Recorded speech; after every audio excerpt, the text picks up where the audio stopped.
2010 Game of the Year was Dragon Age Inquisition. This one was a little bit on the hard side to include on the list, and it only narrowly edged out a few others, but the more I found myself playing it, the more I did enjoy it, and it's a bit of a pity, but I was going into this with high hopes. It's got everything I want in a game. It has the big open world, it's got pretty graphics, it's got story that has choices that actually matter, but I had to force myself to play it to finally get enjoyment out of it. So as good as it is, it only makes the cut at number 10.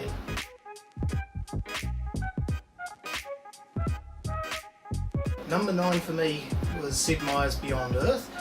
Again, I really love the Civilization games, and Beyond Earth has a lot in common with the games, obviously being another Sid Meier's product.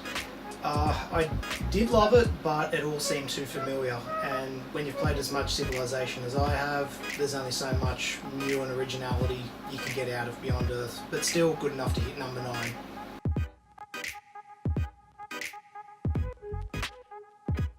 Was This War of Mine. This one was recommended to me by a friend, and when I finally picked it up, I've got to say I am really impressed. It is something very unique. The visuals are completely different from anything else I've really ever seen, and it does have a slew of moral choices. It seems like such a simple game, but there is so much depth to it. Everything that you do will have a consequence. If you run out of supplies, do you rob people? Do you try and forage them yourself? Do you try and like build a garden to make your own vegetables? Everything has a consequence to it, and like a reaction to it. So it's a very unique game, and I would recommend this to anyone to give a try to. Very good game, number 8 all the way.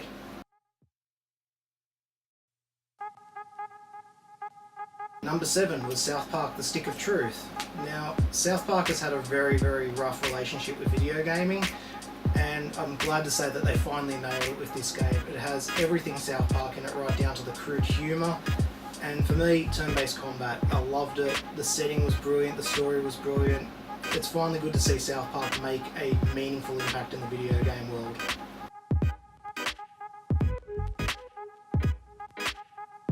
Number 6, Danganronpa for the PlayStation Vita. Now, this came out a few years ago in Japan, but only came out this year in the Australian market. Imagine a crossover between Ace Attorney mixed with Persona. So there's a bit of social interaction between the students that are locked up in Hope Speak Academy, but being that not everything's on the level, it quickly turns into a game where people need to kill each other to graduate from the academy. If you get away with it, you walk away scot-free. The way you stop people is you have class trials, which is where the Ace Attorney side comes in. Very unique, very over the top, and has probably one of the most memorable villains I've ever seen in a video game. So it lands at number 6. Definitely give it a shot if you love the Ace Attorney games.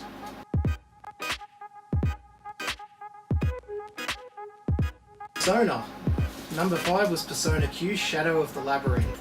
I really wanted to put this one higher up on the list, but a bit of a struggle because while it is Persona and has the familiar Persona characters and the feel and the story, it is let down that it's more of a dungeon crawl than it is a mix of dungeon crawling with social. And it does borrow very heavily from the Etrian Odyssey games, and I'll be honest, I did not like any of those at all. The map making part especially bothered me.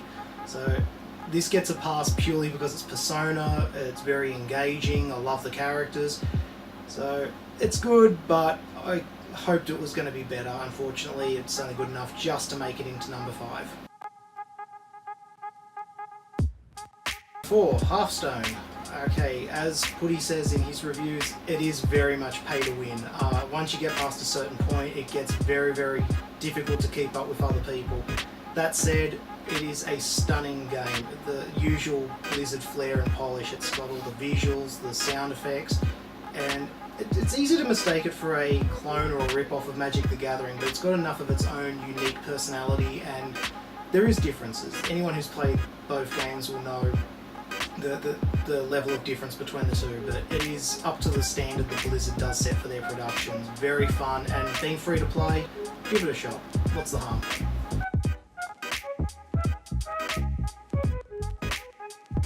Number 3 was Banished. Now this one, I love the game personally. I don't see it making a lot of top 10s. It is a city builder that is persistently challenging. Usually a city builder game, the further you get into it, the easier it kind of gets, because you start getting the more advanced technologies, the more advanced buildings, it makes things easier. not this. This game is challenging from the beginning all the way up until the end. You have to manage a colony of people that have been exiled and build up a thriving town, and the whole way through it's trying to keep them fed, keep them warm. It is a challenge non-stop. One wrong move and you can just see everything fall apart. Again, loved it, loved everything about it. I invested so much time into this game.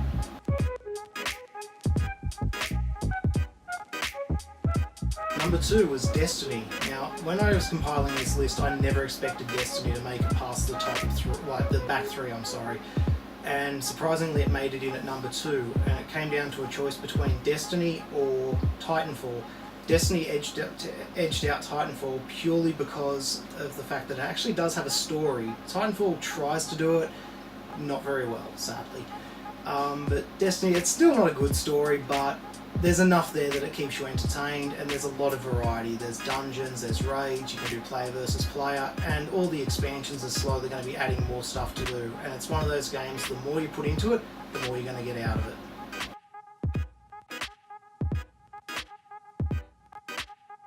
Finally, at number 1, Shadows of Mordor. Now, it's been said before, yes, it does borrow a lot from a lot of other games, and there is a lot of familiarity there, but it does come down to the Nemesis system for me. That, as much as there's things to do, like the collectibles, the side missions, I had more fun just screwing around with the Nemesis system, letting some random nameless orc NPC kill me, and then helping him get up to War Chief, only to take him out just for the sheer hell of it. It is an absolute brilliantly done sandbox game, full of action. The visuals are stunning. There's no doubt when this game came out that this was going to be a contender for number 1, and I'm not surprised that it did finish at number 1. So there you have it. That's my list for 2014.